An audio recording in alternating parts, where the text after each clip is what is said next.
ഇന്ന് നമ്മൾ പരിചയപ്പെടുന്നത് വളരെ എളുപ്പത്തിലും അതുപോലെ അധികം ചിലവൊന്നും ഇല്ലാത്ത രീതിയിൽ നമുക്ക് തയ്യാറാക്കിയെടുക്കാൻ പറ്റുന്ന ഒരു വളരെ ടേസ്റ്റി ആയിട്ടുള്ള ഒരു ചിക്കൻ ദം ബിരിയാണിയുടെ റെസിപ്പിയാണ്.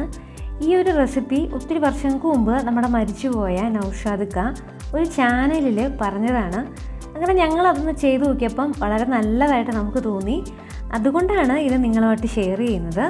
അപ്പോൾ ഇതെങ്ങനെയാണ് തയ്യാറാക്കുന്നതെന്ന് കാണാം. അപ്പോൾ അതിനുവേണ്ടി നമുക്കൊരു ഉരുളി ചൂടാക്കാൻ വേണ്ടി വെക്കാം. അതിലേക്ക് ഒരു 2 ടേബിൾ സ്പൂൺ നെയ്യും കൂടെ ചേർത്ത് കൊടുക്കാം.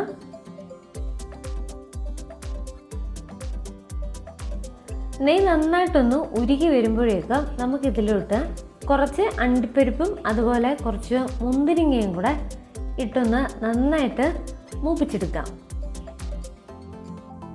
ഇതൊന്ന് മൂത്ത് കഴിയുമ്പോഴത്തേനും നമുക്കിതിനെ ഇതിൽ നിന്നങ്ങ് മാറ്റാം. നമ്മൾ ആദ്യം തയ്യാറാക്കുന്നത് ചിക്കനാണ്. അപ്പോൾ നമുക്ക് ഈ നെയ്ക്കകത്തോട്ട് ഒരു 4 സവോള ചെറുതായിട്ട് അരിഞ്ഞത് ചേർത്ത് നന്നായിട്ടൊന്ന് ഇളക്കി കൊടുക്കാം.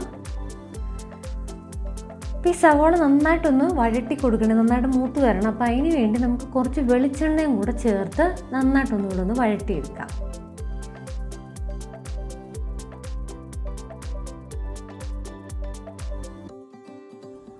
സവോളയുടെ നിറമൊക്കെ ഒന്ന് മാറി ഒന്ന് സോഫ്റ്റ് ആകുമ്പോഴേക്കും നമുക്ക് ഇഞ്ചിയും വെളുത്തുള്ളി ചതച്ചതും കൂടെ ചേർത്ത് കൊടുക്കാം.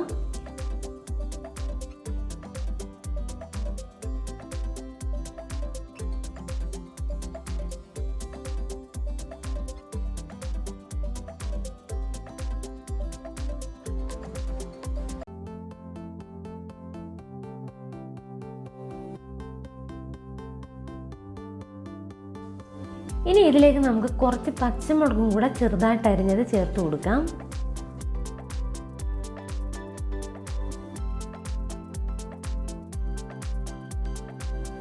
ഇനി നമുക്കിതിലോട്ട് പൊടികൾ ചേർത്ത് കൊടുക്കാം. 1.5 ടേബിൾ സ്പൂൺ മുളക് പൊടിയും 1.5 ടേബിൾ സ്പൂൺ ചിക്കൻ മസാലയും 3/4 ടീസ്പൂൺ ഗരം മസാലയും 1/2 ടീസ്പൂൺ മഞ്ഞൾപ്പൊടിയും ഇത്രയും കൂടെ ചേർത്തിട്ടുള്ള ഒരു മിക്സാണിത്. നമുക്ക് ഈ പൊടിയേയും കൂടി ഇതിലോട്ട് ഇട്ട് നന്നായിട്ടൊന്ന് ഇളക്കി ഈ പൊടിയുടെ പച്ചമണം മാറുന്നത് വരെ നന്നായിട്ട് ഇതിനെ ഒന്ന് വഴറ്റി കൊടുക്കാം. ഇനി നമുക്കിതിലേക്ക് ചിക്കൻ ചേർത്ത് കൊടുക്കാം.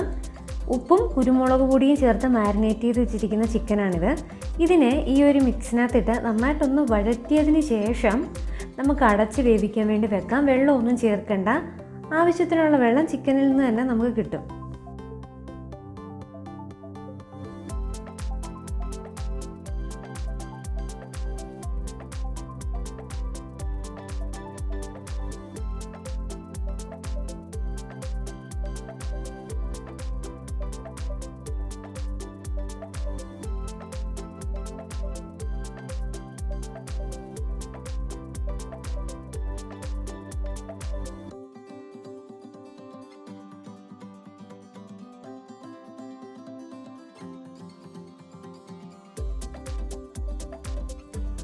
നമ്മുടെ ഈ ചിക്കൻ വേവുന്ന സമയത്ത് നമുക്ക് ഈ ബിരിയാണിയുടെ മേളിൽ ഇട്ട് കൊടുക്കാൻ വേണ്ടിയുള്ള ഒരു മിക്സും കൂടി നമുക്ക് തയ്യാറാക്കിയെടുക്കാം. അപ്പോൾ നമുക്കൊരു ബൗളിലോട്ട് നമുക്ക് മല്ലിയിലയും പുതിനയിലയും രമ്പയിലയും ഉണ്ടെങ്കിൽ അതും കൂടെ ചെറുതായിട്ട് നമുക്ക് അരിഞ്ഞെടുക്കാം.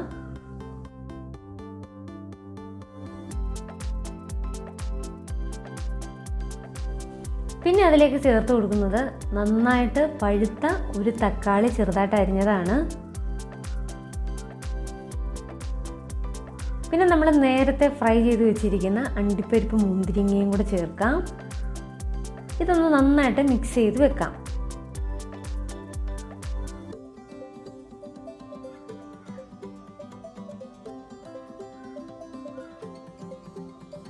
ഇനി നമുക്കൊരു 1/2 ഗ്ലാസ് പാലെടുക്കാം.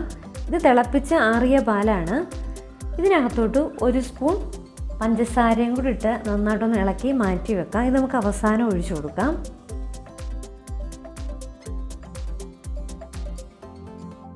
ഇനി നമ്മൾ വേവിക്കാൻ വെച്ചിരിക്കുന്ന ചിക്കൻ നമുക്ക് തുറന്നു നോക്കാം. ഇപ്പം നന്നായിട്ട് വെന്ത് എണ്ണയൊക്കെ തെളിഞ്ഞിരിക്കുകയാണ്. ഇനി നമുക്കിതിലേക്ക് വേവിച്ച് വെച്ചിരിക്കുന്ന നമ്മുടെ ബസ്മതി റൈസും കൂടെ ചേർത്ത് കൊടുക്കാം.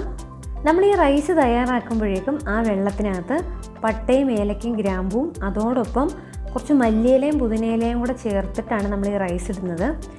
പിന്നെ അതുപോലെ നമ്മൾ ഇതിനകത്തോട്ട് അരമുറി നാരങ്ങ നീരും കൂടെ ചേർത്തിട്ടാണ് ചെയ്യുന്നതെങ്കിൽ ചോറിങ്ങനെ കട്ട കെട്ടാതെ നല്ല കറക്റ്റ് പരുവത്തിൽ നമുക്ക് കിട്ടും. ഒരു 90% വേവാകുമ്പം നമുക്ക് ഈ അരിയെ അങ്ങ് ഊറ്റണം. കാരണം നമ്മൾ ഇനിയും ദം ചെയ്യുമ്പോഴേക്കും ഈ അരി കുറച്ചും കൂടെ വേവാനുള്ളതാണ്. ഇനി ഈ ചോറ് നിരത്തിയിട്ടതിന് ശേഷം നമ്മൾ ആദ്യമേ ഒരു മിക്സ് തയ്യാറാക്കി വെച്ചല്ലോ, അതിനെയും കൂടെ ഇതിൻ്റെ പുറത്തിങ്ങനെ നിരത്തി ഇട്ട് കൊടുക്കാം.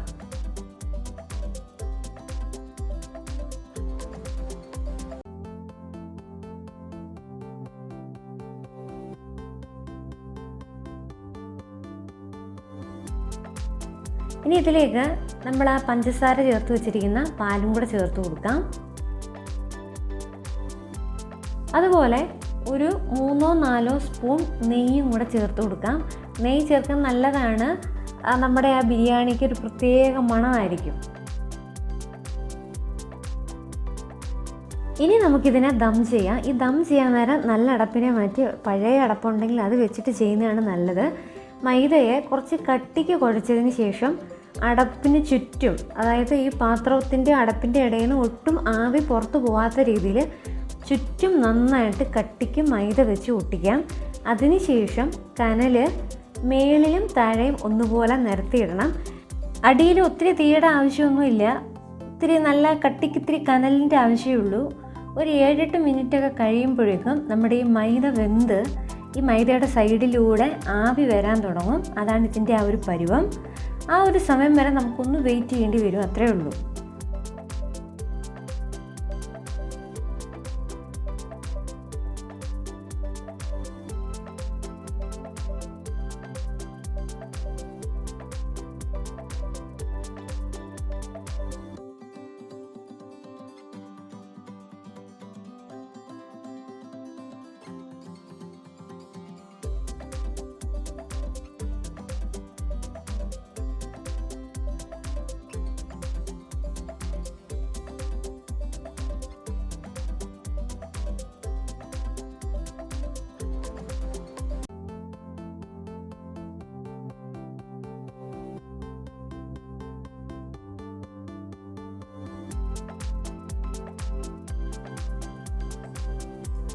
ഇപ്പോൾ ഏകദേശം ഒരു 10 മിനിറ്റ് ആയിട്ടുണ്ട്.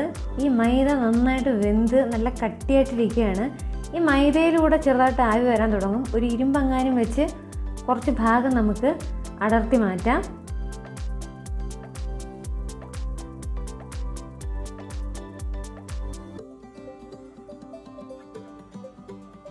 ഇനി നമുക്കിത് പതുക്കെ ഒന്ന് ഇളക്കാം. ദം പൊട്ടിക്കുന്ന ഈ ഒരു സമയമുണ്ടല്ലോ, ഇതിനകത്ത് ഇങ്ങനെ ആവി ഇങ്ങനെ നിറഞ്ഞ് നിൽക്കുമായിരിക്കും.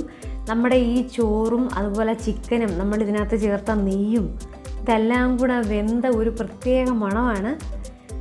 വളരെ എളുപ്പത്തിലാണ് നമ്മൾ തയ്യാറാക്കിയത്. അതുപോലെ തന്നെ ഇതിന് വലിയ ചിലവുമില്ല. തീർച്ചയായിട്ടും നിങ്ങൾ ഇതുപോലെ ഒന്ന് ട്രൈ ചെയ്ത് നോക്കണം. എന്താണെങ്കിലും നിങ്ങൾക്കിത് ഇഷ്ടപ്പെടും. അപ്പം ഇന്നത്തെ വീഡിയോ നിങ്ങൾക്ക് ഇഷ്ടപ്പെട്ടു എന്ന് വിചാരിക്കുന്നു. നാളെ വേറൊരു വീഡിയോ ആയിട്ട് വീണ്ടും കാണാം.